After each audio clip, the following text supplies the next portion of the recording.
keep talking to me.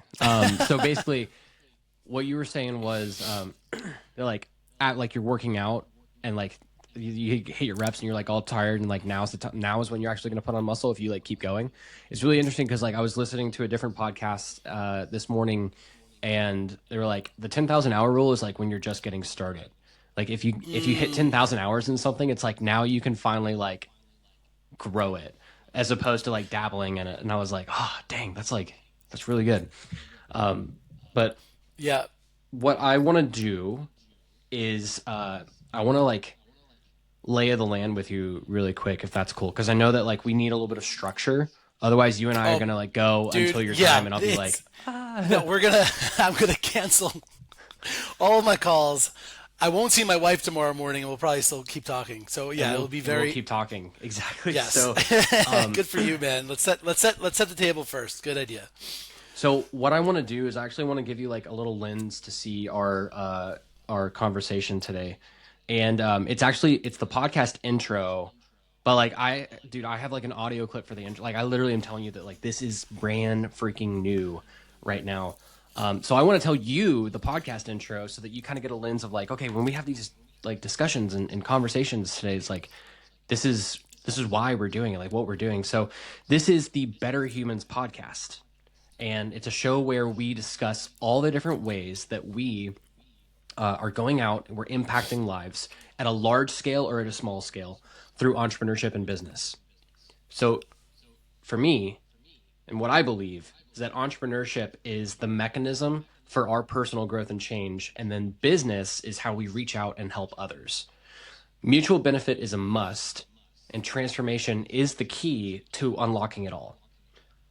So, through our conversations and our shared stories, let's upgrade our lives together. We'll stack powerful habits and build the lives of our dreams, lifting others up along the way with us.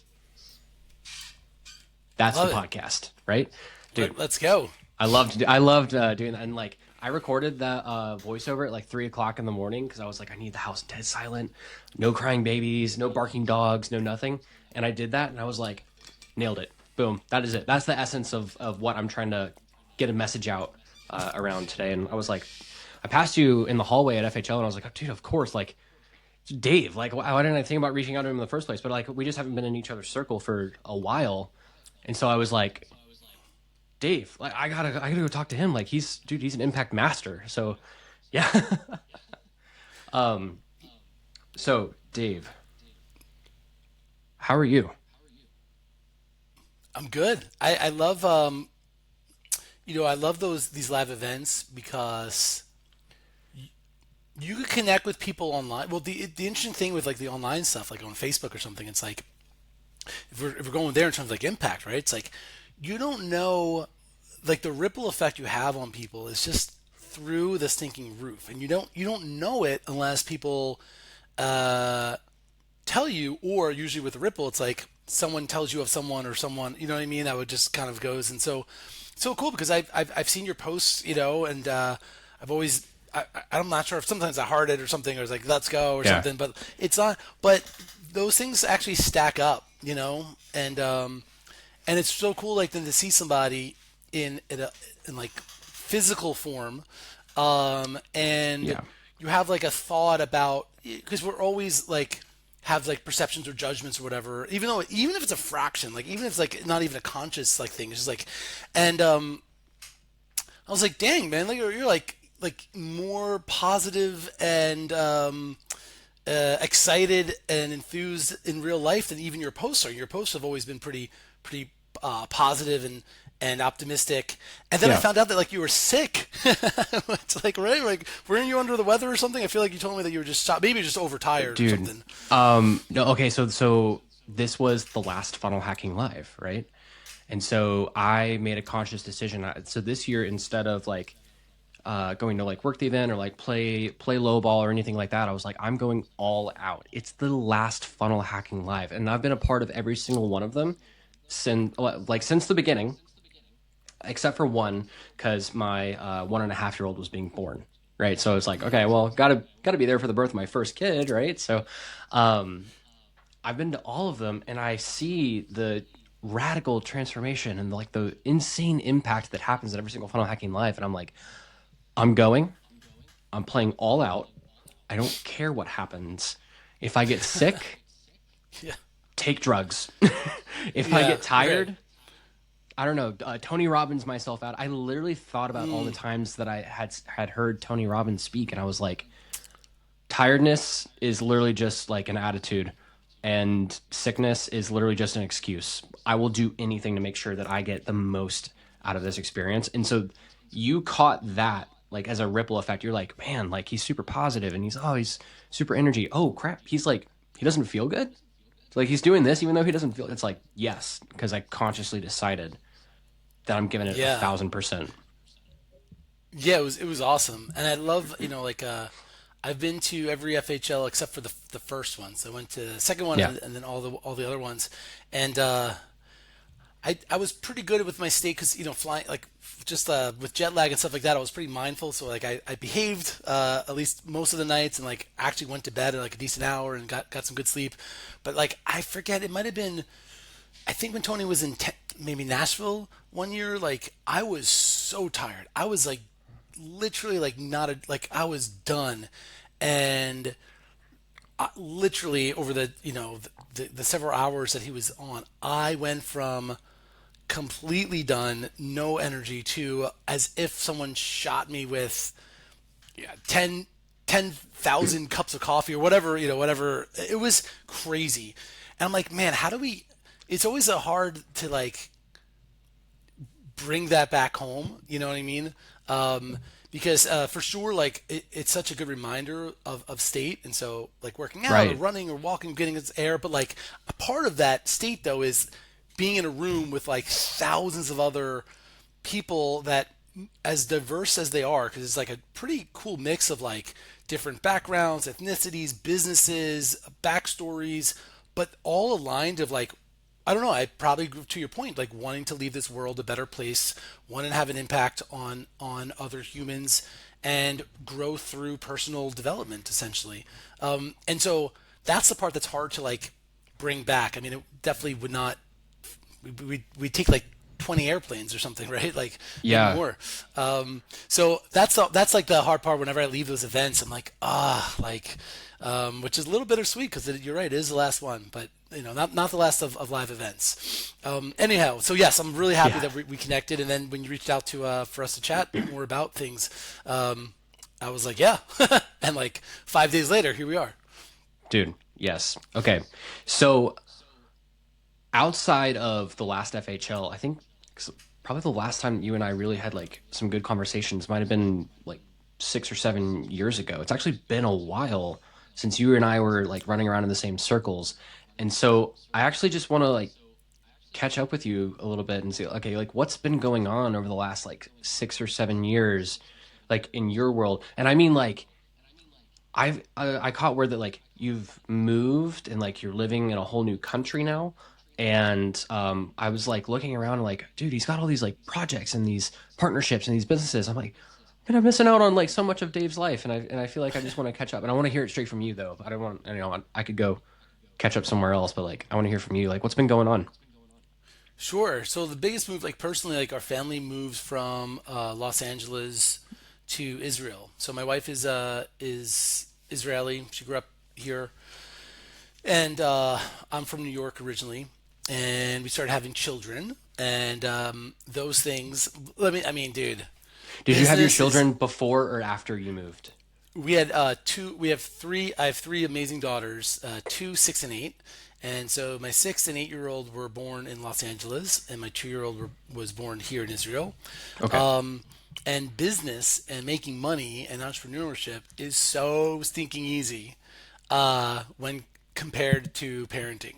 And I've Yeah. talked Right. to so many crazy, successful entrepreneurs who have confirmed that the your best, and it's so cliche, but it really is like the best thing you will ever produce isn't for my thing like hot sauce making kits or something. Some of my businesses are like physical products, but no, it's your Yeah. it's your own offspring, and it's also, and there's reason why it's the the most satisfaction, but it's also the hardest, most responsibility, most meaning, and sometimes most painful.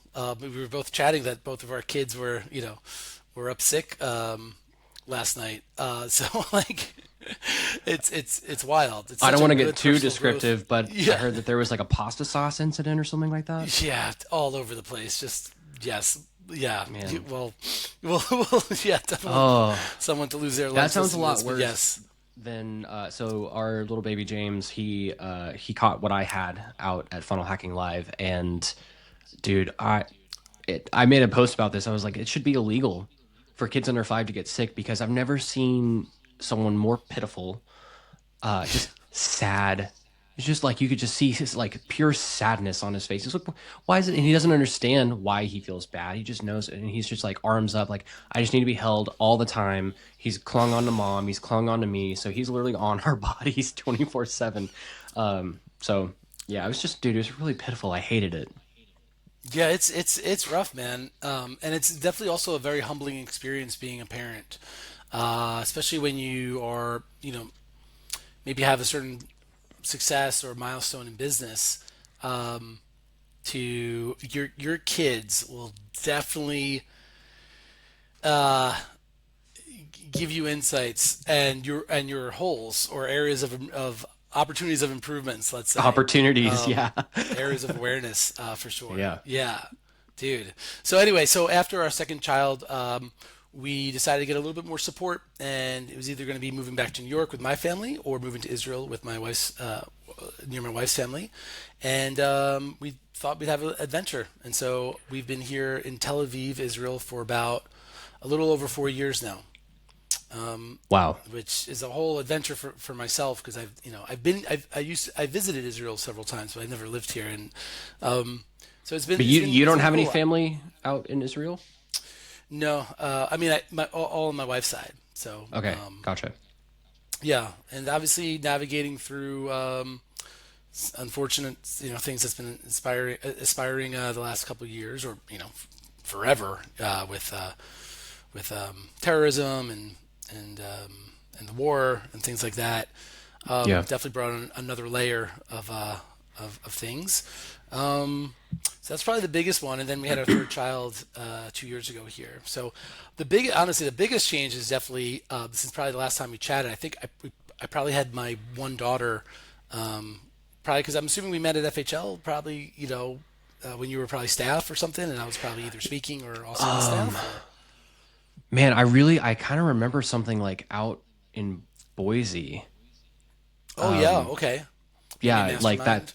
Yeah, it could have been one of the masterminds or something like that. I mean, it's just forever ago, right? And like back then, that should have been something like I was probably getting done with like the ClickFunnels certified partner program, like maybe on the Hmm. tail end of that. So maybe there was something going on with Inner Circle and certified partner program and all that different stuff. But yeah, man, it's just been a minute. So um, Yeah. I So I have a question on moving to Israel. But you said that like, okay, business is so stinking easy, raising kids is harder. Um, yeah, I wouldn't say how? hard. It was more. Yeah, no, probably hard. I'm mindful of my words. More harder and more rewarding. But yeah, I guess it is. If I'm going to be honest, harder for sure. Yeah, Are your businesses still United States based, or did you like move yeah, Nexus yeah. location? So a couple of things. Yeah, so my businesses were predominantly and still predominantly e-commerce physical products, and because I'm Okay. a masochist, I didn't know any better. I Yeah. didn't. I wasn't private labeling or drop shipping. I was actually manufacturing my own stuff. So usually, if I had to do this all over again, like you usually want to, especially when you first start something, you want to probably have a skill and then focus on that one skill. So in our world, it's marketing Right. usually. So you then would sell a product that probably already exists, but you private label it. Typically, like an Amazon play would be either drop shipping somebody else's product, but you're unique advantage would be you're just better at marketing it. You write better copy. You know traffic better than, let's say, the other person, or the rest of the marketplace. Or if you want to make it a little bit harder, you sell on Amazon where the marketplace is already there. In other words, people are going to Amazon to buy stuff. And you find a product like a water bottle that already exists There you on go. AliExpress, and yes, Yeah. them to label it differently and you package it a little bit differently. What I did was created my own product from scratch, and then sold it on a website like a Shopify or a ClickFunnels, and then drove traffic. And like again, I am so thankful because I'm so thankful that I did this. 20 years ago now, when I did not have children and I did not have a spouse, and I could work till 4 in the morning and then sleep till 11 o'clock in the afternoon and not have to wake up to take my kids to school or any of this stuff, Right. because Yeah. I cut my teeth on everything from manufacturing to traffic to funnel building, and it's amazing because at the time I didn't know any better, and so I thought I was really into kombucha, drinking kombucha, and then making my own kombucha.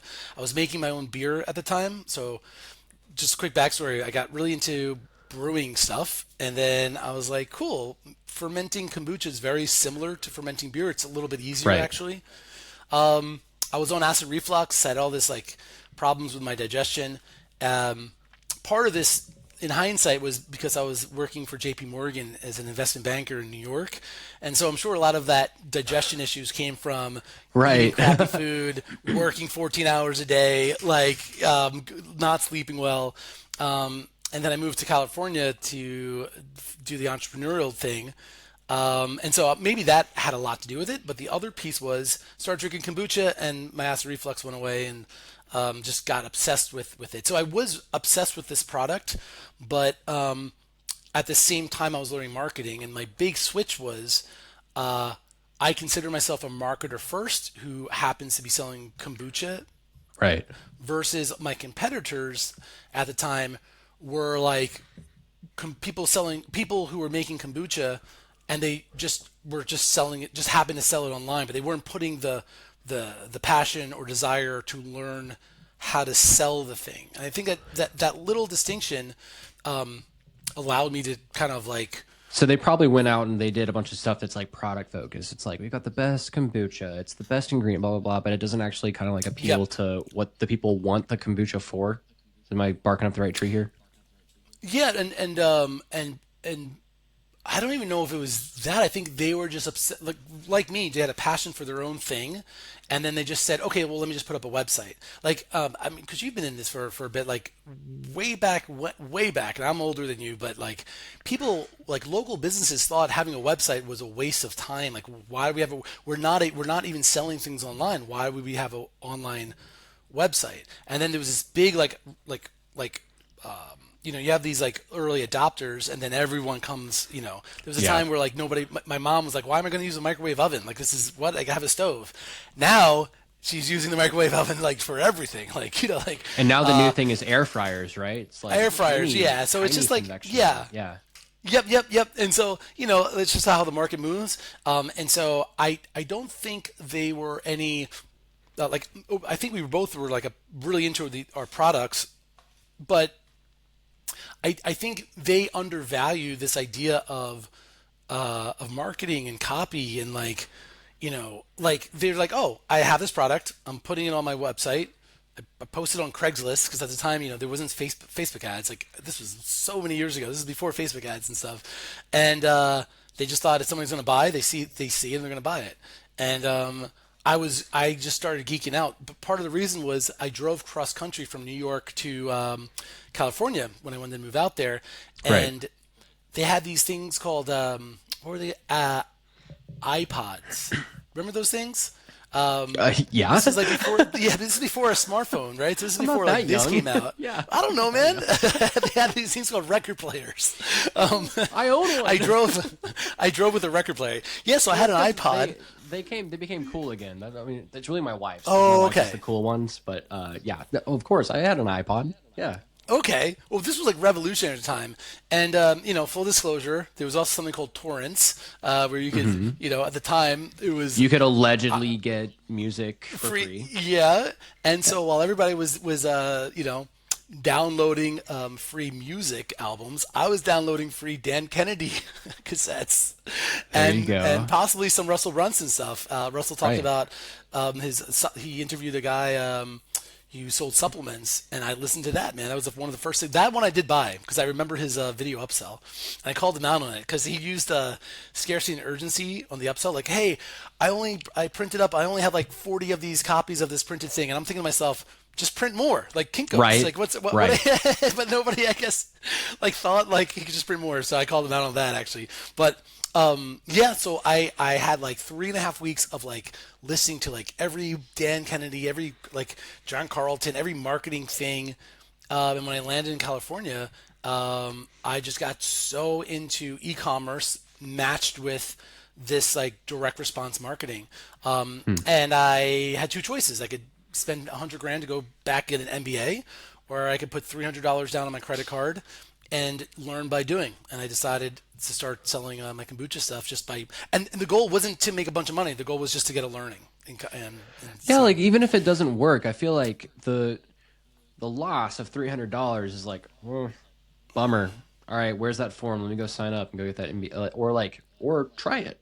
And if it takes off, hooray, you didn't lose, quote unquote, lose $100,000, right? Like I feel like the payoff is huge yeah, and dude. the risk is so low. So, dude, like, it's wild. So I'm giving you this backstory because that company then led to another company called DIY Gift Kits, which basically, again, all of my life it's just been kind of like stumbling onto success type, like, and so it makes sense now looking back on it. But basically, around the holiday times, I saw this huge uptick on my sales, and I'm like, huh, I thought people that were like hippies were making this stuff, buying it for themselves, and then I started getting emails, customer support emails saying like, hey, I got this for a gift. I got this as a gift, and I'm looking for the instructions, or I got this as a gift, and when is trying to look up tracking number. Basically, like emails just saying they got it as a gift. They got it as a gift, and I started thinking like, wow, I guess people are buying this not just for themselves, but buying it for gifts. Yeah. And then that was matched with emails saying like, you always want to ask your customers for reviews or feedback, and saying like, I'm saving money making this at home, but honestly, the bigger thing is that I feel so proud of myself. It's like people that grow vegetables, they have a little vegetable garden, that sense of pride, and they'll tend Yeah. to like eat more vegetables if they're growing their own vegetables. Oh, That okay. feeling of like this is like ridiculous, but like have you ever put together IKEA furniture? I can tell you that I don't Poss- feel proud after doing it, but yeah, I have. I feel so proud. I mean, I feel exhausted and I can't feel Man, my rotator man, cuff, but I feel like kicking the drywall after I get done with it. I'm like, you got to be kidding me. Like, how is this? Like, I'm still doing it's 2024, it's 2025, and I'm still putting this furniture together. with this little wrench, this like the I do. Gruger, Oh my whatever. gosh. Yes. Yeah, literally. But no, I'm sure it's very different when it's like maybe something that's a little like longer, a little and a little more process involved, right? Like I've got to brew my own kombucha, I've got to do my own hot sauce kit, or I've got to like I don't know, grow my own vegetables. Like there's a little more sacrifice that went into that as opposed to all Yeah. the just mindless frustration with IKEA furniture. Well, I started seeing some trends. This was also around the time that like Blue Apron is it called? A lot of like these meal prep kits started coming out, Yeah. Yeah. and I was fascinated with this idea of I'm not sure if I read this in like a business journal, but there was a whole trend where like these meals come already pre-measured, essentially pre-cooked, and all you're doing is like tearing things, putting it in a pot, stirring it around. But because you did the last couple of steps, you get as the parent or the mom or saying like, I made dinner tonight. Right. And it's this, and it's I was fascinated by this idea of like, this is brilliant because you're paying for the labor. Like you're paying for the experience to do the labor, essentially. And so that led me into like DIY gift kits, which was like 10 times the amount of revenue as my kombucha company, where all these DIY things. I'm telling you the story because you asked me to catch you up in the last 6 7 years. So about 3 years ago, we sold both of those companies to a private equity firm, and so that freed up some more of my time, get to be more of a dad, Yeah. working with Russell on some projects, and I still own two other e-commerce stores. One is called Sensory Scout, and one is called Wisdom of the Womb. So yeah, that's like business side. Yeah. Where I'm spending my time these days. I wanted to ask you about those because like I saw that you had these other like partnerships and projects, and I looked at like what they are. Hmm. Originally, you started the kombucha stuff and brewing your own beers, kind of like as like a like, hey, I have a want, I have a need, like I've got acid reflux, interested in drinking beer for reasons, and like you started that. I'm guessing because you had like self interests. And then I see these businesses that are like Wisdom of the Womb, and I'm like, okay, well, pretty sure Dave doesn't have one of those. And then like Yeah. this the sensory product, I was like, okay, well, that's for children with sensory. How did that shift happen? Because I noticed that like the Mm. initial products were for you, and then you get a family, and Yep. now you're building products to help solve problems for your family. Am I catching this little trend here? That's a great observation, man. No, that's actually not. I mean, it isn't now in hindsight, but both of these things, and just bringing it back to impact on people. So there was a shift, and as much as I would love to impact my customers, I have more proximity to like people I work with, right? Like the team itself, Okay. and as as time went on, that's really where my focus is, I guess. And so Sensory Scout came about because I joined Inner Circle, and I have this joke like with Russell that like I am like the worst coachable person that's ever joined Inner Circle, right? But I As actually in look. you like don't take direction well. Yeah, because I'm just an idiot, right? Like, but I actually look back on it, and uh, there was there's probably two things, but there was definitely one thing that Russell, do what Russell does or says, and I did, and I forgot about it, and it's had such an incredible ROI, man, on my life, financially, but then also just fulfillment wise, satisfaction wise, and that is. I joined Inner Circle, and Russell, like, I think it was at the Fat event. So it was the first like uh, what was it, hackathon, Yeah. right? Oh, so anyone who doesn't know the acronym, FHAT, Funnel Hackathon. There it is. Yes. Boom. And he was just figuring out. So it was the very first one. So like I just went in a circle, and they're like, "Hey, the mastermind isn't until this date, but we have this thing coming up in 2 weeks." And I asked my wife. She's like, "You should totally go," because I wasn't gonna go. And this idea of like quick momentum. So like he told people like during a break, like go outside, do a Facebook Live, saying I'm thinking about this, but if 20 people like ask me questions, whatever, I'll put this together, whatever, right? Like I'm sure you've seen like these kind of like challenges on the spot, and so I did Yeah. it, and I basically at the time I came up with this thing called the redemption funnel, which was most people have heard of Groupon, and at this stage, Groupon is known as like not a great place to market because it's really hard to make money on Groupon because Right. you're giving Groupon a percentage of already a massive discount. But when funnels kind of came about, I was like, I wonder if I can make money from Groupon, not on Groupon, but off of Groupon. And so I Right. was able to work out this deal where I had this discount on Groupon, but they redeemed it on my website, which was really a funnel. So rather than Groupon taking the order and then sending me the order to ship, I worked it out with the sales rep, which is crazy, Jimmy, because this was 6 years ago, and during the Tony Robbins things, I looked back, and that guy was there. How not? He doesn't work for Groupon anymore. And I was like, oh my God, Good. I'm going to run up to him after the event. And then he was gone like a ghost. So I ended up, I dug up his Facebook profile and I sent him like a 5 minute Facebook message like, dude, you changed my life. You don't even understand, like, blah, blah. And so it's just wild, man. Again, the ripples, the impact, right? We're talking about the impact. Yeah. Like at the first or second Funnel Hacking Live in San Diego, he lived in San Diego at the time. During the lunch break, I met him for lunch and we signed this contract.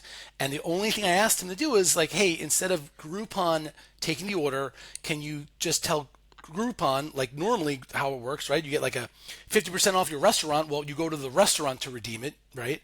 Can we also do that? And he had a little bit of flexibility and he said, sure. And I said, okay, just one other thing.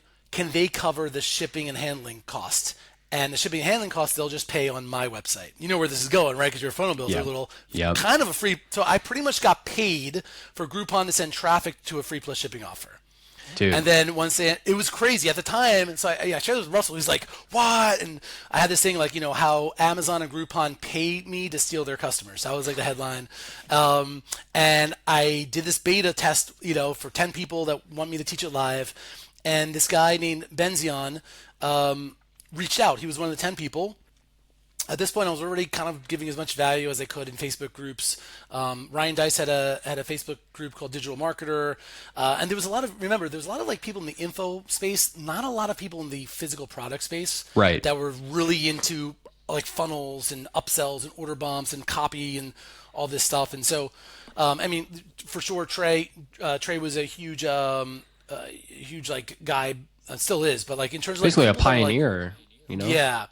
Yeah, and so I was doing it, but Trey wasn't as far as I know, Trey was like selling like stuff that like, again, tactical flashlights, brilliant, but he wasn't manufacturing it, I don't think. I was making my own, kombucha kits Yeah, at the he was time. doing like arbitrage basically. Like he would go collect the orders and then ship them through Amazon, basically. Yeah, So, which is, by the way, a much easier. Like, I wish yeah. my businesses in the beginning upon nobody. Like, it definitely gave us a moat. Like it was very hard for people to compete. Because if you're an incredible marketer, you do not want to get your hands dirty on like on fulfillment and managing people and like insurance and all that stuff. So in hindsight, maybe it's good that I did it that way. But whew, and if you Yeah. just want to sell iPhone cases and just outmarket people. But I digress. Or T-shirts or something.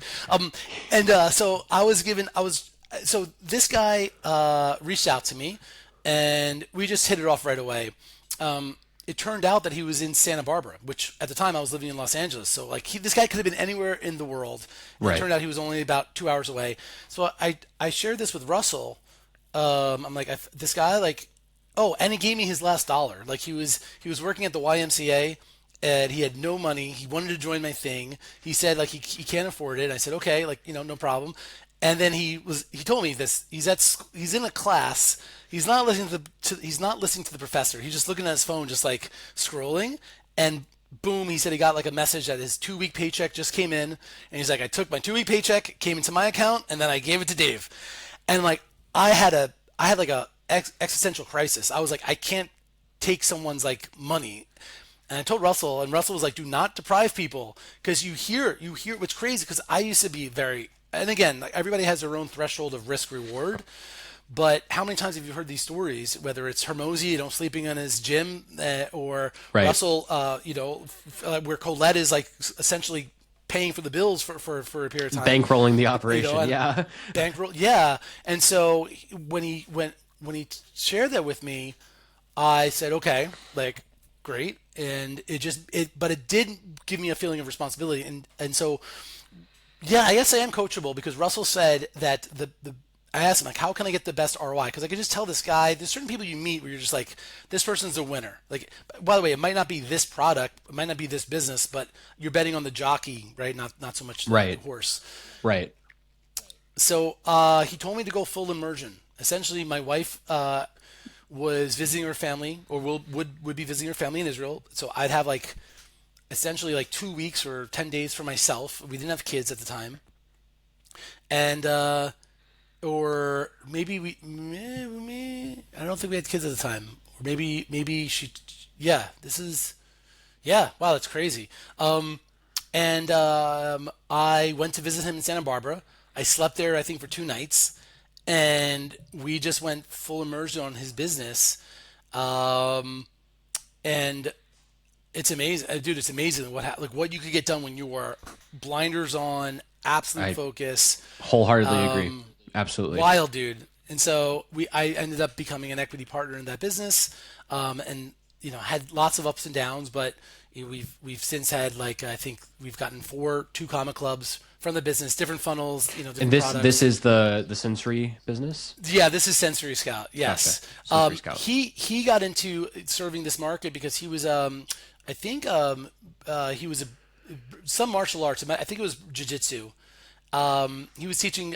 I'm going to say Brazilian jiu-jitsu, and a sensory. It's teaching kids, and a child came in with sensory issues.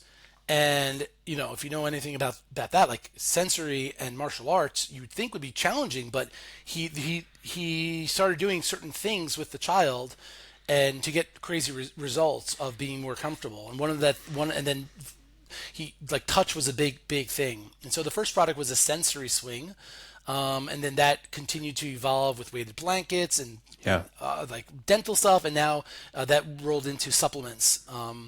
And now it's just been crazy.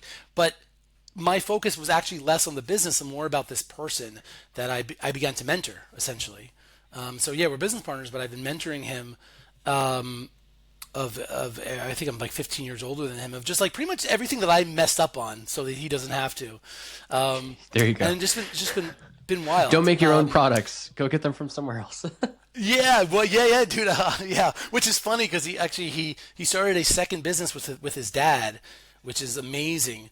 In which they did develop their own product, but it's done very, very well. I think this past holiday season it was the number two most popular toy on Amazon.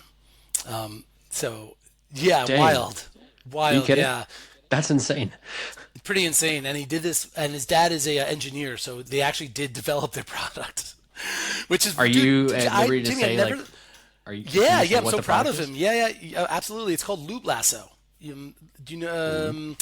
It's a handle, and you press it, and this string moves so Yes. fast. I Yeah. saw those. Those they went crazy on like the reels and TikToks and everything. Like my Yes. Yeah. wife Yeah. showed Yeah. me some of those. Yeah, dude. I shipped a whole bunch to ClickFunnels headquarters last year. So like, it's like all these, So because funny. everybody that has kids. So I'm like, give them to your kids. I think half of them never made it to their kids. I think, like, Parks and Brent and Russell are just like, Right. playing with them. Yeah, I But wouldn't. yeah, yeah, Dude, yeah. that's my new little desk toy. I'm trying to think of stuff like, I can get a loop lasso out so I can think properly. Yeah, yeah. And then the other one was also kind of like a mutual friend. So my partner in with Get Kombucha and DIY gift kits, because we manufacture our own stuff, we built a 3PL. For those that don't know, a 3PL is like a place that does the fulfillment, the shipping, the inventory, and all that stuff, assembly, and which is a huge expense. And so we tried to offset that expense by also offering other businesses that service. And so this was a company where we were fulfilling their products, and she was never really able to crack the code. I think maybe at most she did like $5,000 a month. And so when we sold DIY gift kits and Get Kombucha, I freed up my marketing. We always toyed with the idea of me kind of taking over her marketing. So when that happened, I became an equal partner in that business. And then that exploded, to a $4 million run rate. So going from like 5K a month, 60K a year to 4 million. And, again, it was pretty cool because she never heard what a funnel was. Very Right. Shopify driven store, but we built a customer acquisition funnel on ClickFunnels and got a two comma club for that as well. Heck yeah, So dude. yeah. So both of these things is funny. I wasn't even thinking about that. I will say though, like working where your audience is a woman who wants to get pregnant and most likely has tried to get pregnant and either had a miscarriage or has not been able to get pregnant, is a very different audience and very humbling than possibly people in our community that's like how to make money selling crypto Yeah, or right. like Like, yeah. how to coach coaches, Maybe like some of the more like shallow offers. I actually, it's yeah, funny. yeah. I have a I client. mean, yeah. Sorry, I was saying really quick. I have a client like on the opposite end of that, which is like she does like postpartum and pelvic floor, and it's for women who have had babies and they need to Mm. kind of like restore their bodies a bit, because like childbirth is gnarly, like and crazy stuff happens to your body. And I heard some stories from her that there's basically like some instances where women are really concerned about like exercising again or being intimate with their partners, which is all those are really personal things. But then where it hit home for me was some of them are afraid to pick up their child up off the floor because they're unsure of what the repercussions are with their with their body and some of their parts and everything. And I'm like, Yep. I I can't imagine a world where I can't pick my son up and hold him. Like to be afraid or nervous of that or like need to tiptoe around is like no, like his arms are up and I get him and I hold him so tight and it's like, "Oh my gosh, you help people get that back?" I We're working together. Like let's go. Let's sprint. Let's run. Like we're doing this. Let's. We're Yeah. helping them. Right. Yeah. I mean, it's really and again, nothing against the biz op space or the coaching space. I would say though I get a, so much. Yeah, I guess my happy place is serving businesses are that that are not that and have not used, like, let's say your, because when we serve those markets, man, it's like we're like magicians, dude. Like it's crazy to take like the marketing knowledge that we've learned and picked up in maybe doing marketing or funnel building, whatever, for the biz op space or the make money space, whatever, and Yeah. then but now applying it to pelvic floor postpartum, like it's yeah, dude, that's awesome. I did not know that that you're serving and it's very humbling too, because it's very like it's like buy now, like 50% off, like 50% less pelvic floor urination. Like he's not like it's a Well, and how so did you quantify that? yeah, exactly. It's like, yeah. So I mean, like the other thing is in terms of personal self development as a marketer will grow by leaps and bounds going outside of your wheelhouse. So if you haven't, you Oh know, yeah. been funnel building or whatever for like the crypto space, and you're now serving like fertility, your own skill set will also grow. There, it's you'll just be a better rounded marketer. But the satisfaction you'll get of in terms of like working with these businesses, it's it's through the roof, dude. I'm 100%. Yeah. Yep. That's a goal of mine. I'm looking around in the space right now, but basically I have like clients in wealth, I have clients in health. We have our three core markets, right? Health, wealth, and relationships. And so I'm looking at like, okay, where can I get like some good tangible experience here on the relationship side? Because that's also something that's really, really important. How you relate to yourself impacts how you go out and relate to the world. And so I'm just like, ah, man, it'd be really cool to like jump in and find someone who's really driving that and come alongside them and blow their business up so we can like change more lives, but in all three of the core markets. I would love that. Putting Heck it yeah. out there to the world. Boom. Yeah, absolutely. Cool. So, you have these partnerships and these projects, and you're doing it all out in Israel. And I can't remember if you mentioned that, like, because I asked the question, but I think we kind of like we jumped, hop, skipped, and jumped really quickly. Did you answer if it was like harder or easier to have a business in Israel? Like as like you're essentially an expat now, right? Yeah. So it's both. So like for instance, right now, that this is the harder part because my calls with like whether like interviews, like podcast stuff, my own company meetings, or I still do consulting for Russell's Inner Circle about 8 hours a week, and a lot of Right. those calls to accommodate the states have to be at night. So twice a week, my wife and I, again, we every relationship and every business you figure out what works. So we thought that what works best for us, and it took us a year or two to figure it out, is for me to stack my time. So twice a week I work late and I stack as many calls as I can. Yeah. But and so that's challenging because at nighttime, I miss bedtime and dinner and things like that. But on the flip side, those afternoons I get to take my kids swimming, and because where we live in a city, and I didn't have this growing up, but like I walk my kids to school every day. Like we're literally 5 minutes. we're a 5 minute walk to school. Whereas when I grew up, took a bus, Me to too. school. Yeah. Yeah, Yeah. yeah. So these, I guess there's trade offs. Yeah. That's yeah. And yeah, at times it's so interesting. My weekends are Friday and Saturday, so Sunday is a work day here in Israel, and so even 4 years later, psychologically, I love it because I feel like I'm like taking off Fridays, like playing hooky, and then Yeah. on Sundays I'm working, so like I'm ahead of everybody. I mean, it's all psychological. It's the same days, number of days I'm working, I but have a question anyway, for you. Do you sure. observe actually Oh, the Sabbath, do you yeah. observe Sabbath, but also follow-up question after that is are you do you practice any religion or anything like that? Yeah, so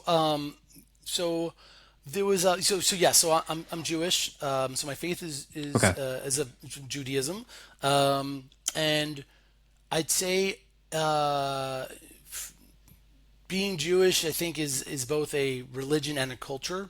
So like in Israel, we're definitely culturally Jewish. So we have Friday night, Shabbat or Yeah. Sabbath. In terms of being observant, we're not so observant. So, but there was a time in my life for about 10 years where I was pretty observant, not to the point. So, like depending on what level of observance. So, there's people that on the Sabbath they won't turn on a light, like no Right. electricity. No, I'm not sure how familiar you are with Judaism at all, or A you good know. bit. That not that I like practice, but I do like study it, and I have like other, dude. I feel like we could have a whole nother podcast because like I I have feel we need to have questions. another conversation about that for sure, dude. Because I yeah. like, dude, I have so many questions. I'm like, okay, do you read and write Hebrew? I'm like fascinated with Hebrew, the like phonetic and symbolic Ah, aspect of the dude, it's my letters, and jam. Yeah. So I could read Hebrew and I could write Hebrew a little bit. Converse like understanding though what I'm actually saying. I'm definitely a beginner in, and it's pretty pathetic because like my kids, they're bilingual. Because at a very young age, my wife was talking to them in Hebrew when we were living in America, and now that we're in Israel, everything is Hebrew here. But okay, Tel so they Aviv is a study it. very They study it in Tel Aviv, yeah. Well, it's just the language here. right? Okay, But I was fascinated with you though when there was a time in my life, probably my late teens, early 20s, where I was more into like maybe the mysticism of Hebrew, or like you said, there's numerology, so like letters also represent numbers. It sounds like that's where you're getting at. Yeah, so like that stuff, I was there was a time in my life where I was really into that, and like okay, like just like learning. I was eating kosher for about 10 years, and I wasn't raised this way, so it was I just kind of made a conscious decision when I was in college. It's pretty much like I didn't really have any other discipline when I was in college, quite frankly. What I wasn't honest. I was in sports when I was in high school, but I wasn't in sports when I was in college, so I didn't have a discipline like that. right. It's kind of dating around. If I wasn't like I didn't have a commitment to one person. I didn't have a commitment to a sports team. I didn't have a commitment to a certain workout or diet plan. So I just thought it would be good to have some type of commitment and observe like some I just knew inherently whether I believe 100% in this thing or not, there's good to have faith. Just like I try to look at it almost like logically.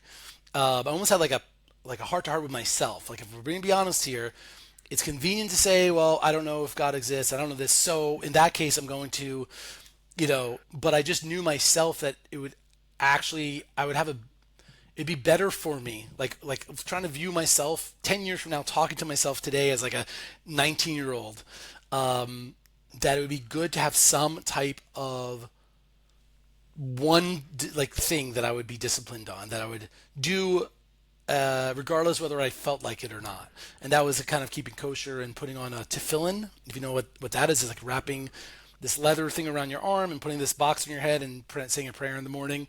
I mean, religion is kind of crazy, like when you think about it, if you're not in it, because like any religion, there's certain customs. You're just like, okay, wait, you're Yeah. putting the wafer under your tongue, or you're wearing these like undergarments, or you're swinging a turkey, or Well, like dude, it's and like the craziest things happen when like okay, so like I you run into like weird stuff. It's like okay, put the wafer under your tongue. It's like okay, well, why under the tongue? What does that mean? Like and like the the acts are symbolic to allude back to a point where, like, okay, maybe your act points back to a time when people didn't have food, or it points back to a time when there was Mm. no king, you were just a people.